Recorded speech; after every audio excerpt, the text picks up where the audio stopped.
Hi, I'm Laurie, and welcome to colorfulcreativewatercolors.com. And we are going to paint a snowy forest today.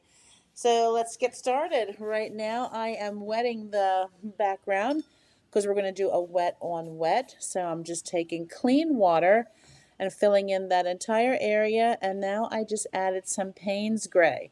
It's very light because I want to have the background of like a snowy, foggy forest. So we're just going to do a light wash back there. Just with, I'm only using one paint today, and that's Payne's Gray, except at the end when we do the snow, I will be using a different medium. But for now, it's everything on here is Payne's Gray, one color. So now when we lay that first background in, we want it to be a light color, which means we're going to take that Payne's Gray and we're going to mix it with a lot of water because items in the background, whatever you're putting in back there, need to be a lighter color. And since we're doing a forest and we're doing trees, we're just going to create varying heights, just a lot of dots and dashes and like a triangular shape, just like a tree is shaped. And I'm just doing dot, dot, dots, back and forth, back and forth, back and forth, back and forth, just to give the illusion that there's something back there, which would be trees in the forest. So we're going to do several layers of this today. We're going to do, of course, a light layer and then another layer, just a little bit darker, then another layer, just a little bit darker than that, and two more layers after that until we get that final, the foreground where it will be the darkest. So our video today is a little over 23 minutes long. So I will be chatting the whole way through. If you don't want to hear me chatting, you can turn me on mute. And also, I just want to say that until I have a better way of filming, you'll be seeing my hand a lot of the times, and I will be explaining what I'm doing. And I apologize for that, but I do want to get these videos going for the painting tutorials. This painting tutorial is great for learning wet, on making backgrounds, on doing different shading, of how to make your colors go from light to dark, which is what we're basically doing here. You always want to start, like I said, your background in a lighter color. Now, it may look a little dark there, but that will dry a very light color as we put our layers on. And I'm just doing dot dash, no rhyme, no reason, just going back and forth because they're going to be in the background. They're not going to be defined. They're not going to be detailed. They're just the background trees. And like I said, you just use one. I'm using one color, Payne's Gray. And you can basically use any color you want to use. You can, if you want it to be purple, make your trees purple. If you want them green, brown, whatever. It's up to you. It's your painting.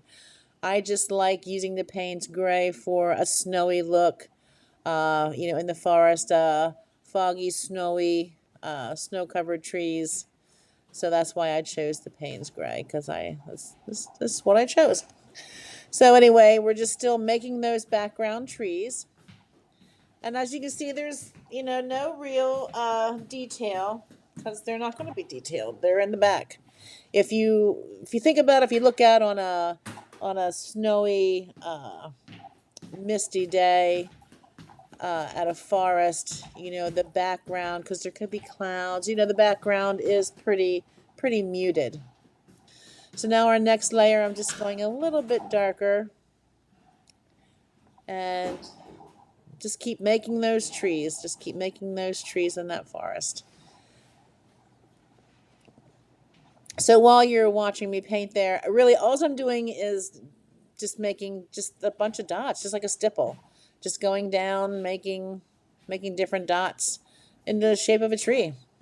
So while you're watching me paint, and if you still have your volume turned up and you haven't fast forwarded, let me just tell you a little bit about colorfulcreativewatercolors.com. That is my website. I am a blogger, and I recently started, and we are learning to teach beginners how to paint. And I pretty much show you my style of painting, And I encourage you to go check it out. And this particular painting here will more than likely be used for an upcoming blog post. I also have a Facebook group called Watercolor Brushstrokes and Blunders. It's a private group. I encourage you to join if you're interested in learning more about watercolor. On there, like I said, it's a private group, which means you'll have to fill out some questions and abide by the rules, to get in. And but I want it to be a safe spot, for people to discuss painting, to talk about their watercolors, to show their watercolors without it having being a public thing, because some people are very nervous about showing their work, and I want it to be a safe space where we just give positive feedback and not being very negative. So check us out if you want to join that group, and or just check out my website, colorfulcreativewatercolors.com. And you can see on there examples of some of my earlier work and the blog posts I made. I do gear this towards more for beginners. Now I'm still in there just giving those layers. It's getting darker and darker as we go on, because the darker it gets, the closer the trees are. And that's pretty much, like I said, how you start a painting. You start, if you're doing especially landscape with trees or mountains or what have you, you start with a lighter color, because they're in the background. They're not the stars of the show. So I'm just going to keep doing that. Since the forest has a lot of trees, it's going to take a lot of time here. So like I said, when the video is a little over 23 minutes long, and you're just going to hear me chat, unless you want to mute me, go right ahead. It's your choice. So we'll keep on pinning there. Oh, back to my blog. So I have a blog series that's going to be coming up on young artists. If you are a homeschooler or just want to teach your children want to learn to watercolor, I'm going to be starting a series on watercolor for kids, calling it's called the Young Artist Series, that I will be blogging about. So I encourage you to follow me to see when that comes about. Get on my email list. I have a freebie at my website you can download. Create a line and wash watercolor drawing, and on there you will learn how to create a line and wash watercolor,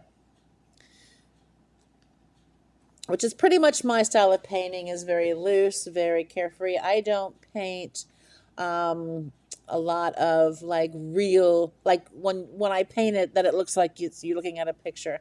That's not my style of painting. I do like it loose. I do like it messy. I do like having fun.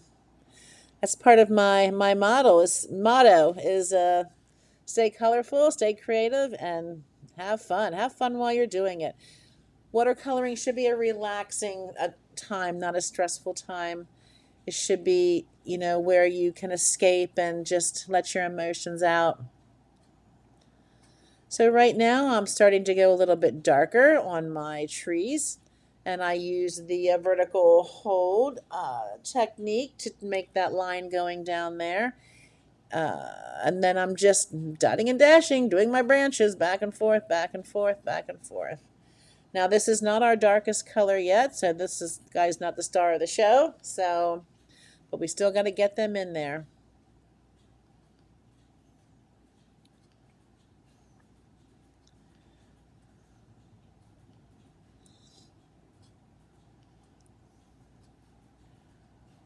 But I just be quiet here for a little bit so you can watch. And I encourage you, if you want to paint along with me, that'd be fantastic, because the beauty of YouTube is that you can start and stop or speed it up or slow it down and paint along with me. And just remember, like this painting right now looks like a hot mess. Yeah, it's a hot mess. We're just just putting in the beginning touches of it. And most likely you'll be looking at your painting going, "Oh my gosh, this is terrible. I'm going to throw it away." No, don't stop. Don't stop. Keep going. Don't overwork it. But, just know that until you put the finishing final details on your painting's not done. I know a lot of people get discouraged at first thinking this painting is terrible. Keep going. Keep going. Keep adding in what you want to add in. It's those final details that will pull it all together. But as you look at the picture, you can see that it is starting to sort of look like there's some trees there in the background, putting these trees in the front, that is starting to take shape. And then don't forget, now I'm going to add in some darker versions just to create, more of a 2D effect, that there's shadow, there's darker, the branches, some are in the back, some are in the front. We just keep going there, just going back and forth from the center on out, just taking that out, just dots and dashes. And you can decide if you want your branches to curve down, curve up. It's your choice. It's your choice of how you want to make your trees. But this is just how I make mine.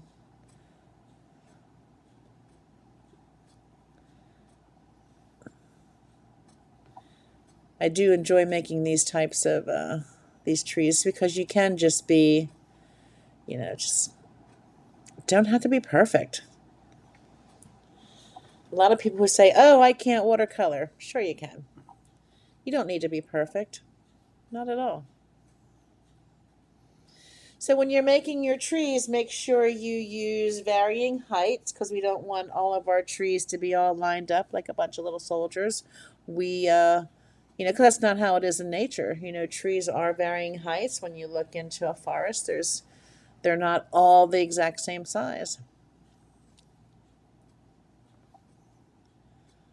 Since we're still getting a little darker, which means that we're using a little bit less water and more paint. But as I said earlier, it's what I like about showing this kind of a painting, especially if you're a beginner, because you learn several different techniques. And the first one being, wet on wet. And you can see how when you put wet paint on a wet paper, how the colors, how it spreads apart, spreads out, which is fantastic for backgrounds, especially something like this, using the wet on wet. I am using Canson watercolor paper, cold press. I'm actually using a half a sheet, and I have painter's tape, the blue painter's tape that I use to secure my paint. I always put mine on my light box. My poor light box has been through the mill, but I like to paint on top of that surface there. And what else I want to tell you? My paintbrush that I'm using a number 2 paintbrush because I can have a little bit more control with my branches and things like that, making my trunks of my trees. So I like using the number 2 for this. Now, if I was doing a larger painting, I would probably use my number 6 or number 8 round. Those are the paintbrushes that I recommend when you first start painting to start using. Is you should at least have in your arsenal a number 2 round and a number 6 or a number 8 round, or both. Those are the 2 main paintbrushes I paint with. And then eventually, as you branch out in your watercolor, you will have a fan brush, a mop brush, and things like that. And if you have those, that's fantastic. But I don't use them all the time. It just depends what I'm painting. But for things like this, I just use my round brushes. My number 2 or I have a number 6 and a number 8. Plus, like I said, I have a ton of brushes. But these are my go-tos for any type of painting like this. And the paints that I am using, they are pan paints.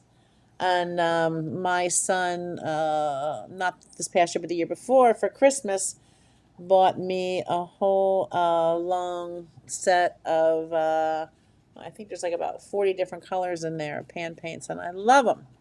So I've been using those. They're going to last me for quite a while. But pan paints are my paint of choice because they're portable. When I go on vacation, I have some smaller sets of pan paints. Pan paints. When I go on vacation, I will take my smaller watercolor tablet along with my pan paints, and you can buy water brushes and things like that. Or I'll just take my brushes with me because I like to paint when I'm on vacation. I like to paint things that I see. Um, and places that I've been to. And if I don't take my paints with me, I like to photograph a lot of pictures and use my photograph as my reference as to uh, how I want to paint my picture as a memory of my vacation. Painting's fun. There's all kinds of different paintings you can do. All right, so we're still making those trees. As you can see, we're getting a little bit darker, which means we're using less water, because we're soon getting to what I call the star of the show in the foreground. The trees are the ones that you want to make prominent.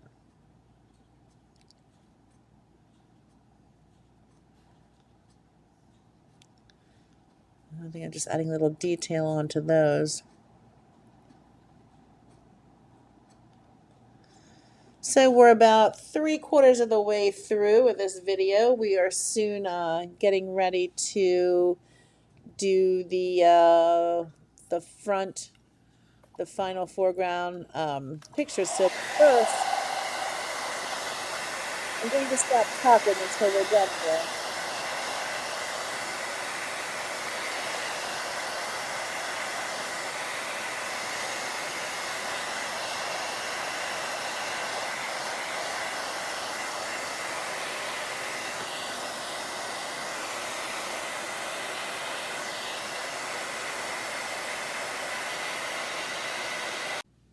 That was just a regular hair dryer that I use for, I have one just for my painting. It's an old cheapy hair dryer because I want to make sure that that is completely dry before I do the final dark colors, because I do not want my paint to run into, like when you're doing the wet on wet. I want to do wet on dry. So, and this is where I'm going to create now those trees that I really want to have in the front and be front and center. But I'm doing the same principle of just the dots and the dashes going across the page.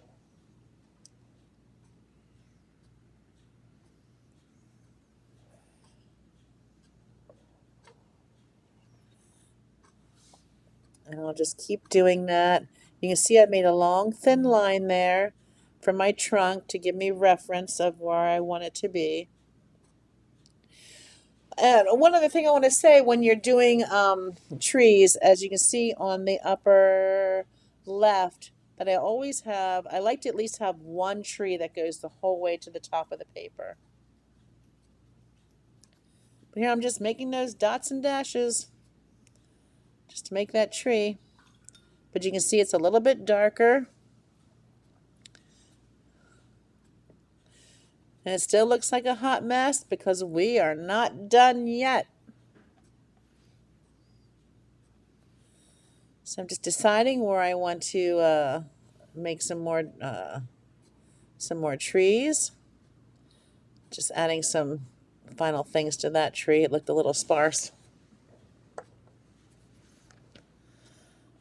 Give it a little bit more branches on there.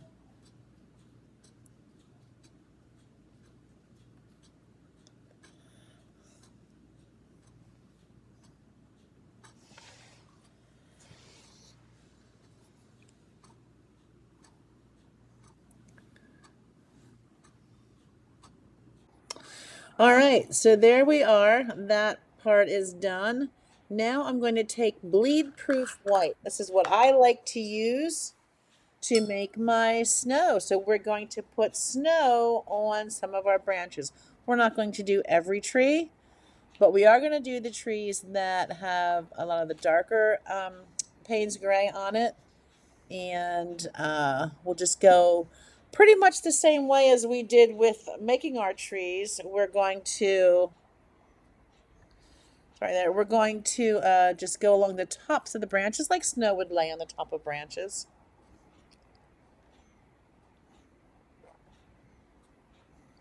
And you don't need to do every branch of the tree because might end up with just one big blob of snow and not recognize there's a tree under there. So once my hand moves, and I apologize for my hand always being in the way until I get a better system on videoing. But you can see how some of those the white paint on those branches, I kind of gave them a little curve, to make it look like it's the snow's kind of drooping it down. And just dots and dashes, and then at some point, then I might just run a line across the top to make it look like one big uh, section of snow.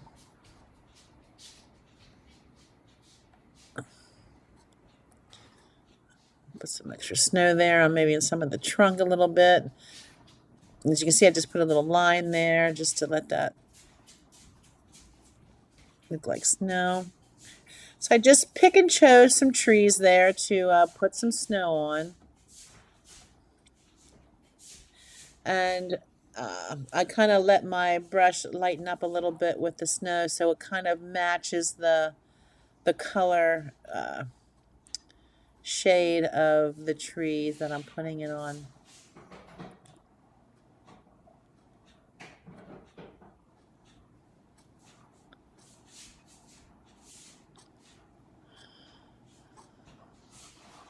So we are just about done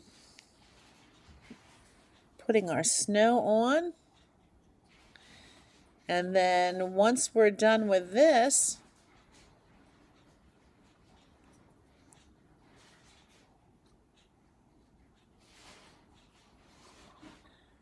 we're going to mix up get my paintbrush nice and wet with my bleed proof white, get it nice and wet so it's dripping basically, because we're going to splatter some snow on there to make it look like it's snowing. And that really sets off the effect that this is what's happening here. It's a snowy forest on a snowy day, the trees in the background. And that's pretty much all I have for you today. I just finished putting that on there. I thank you for watching.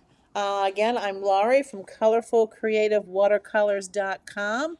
I'd love to have you visit my website, download my freebie, check out my blog posts, and then head on over to Facebook and join my Watercolor Brushstrokes and Blunders Facebook page, where you'll get some more freebies and some more good stuff. There's the final picture, and there you go. So always remember, stay colorful, stay creative, and have fun. Thanks for watching.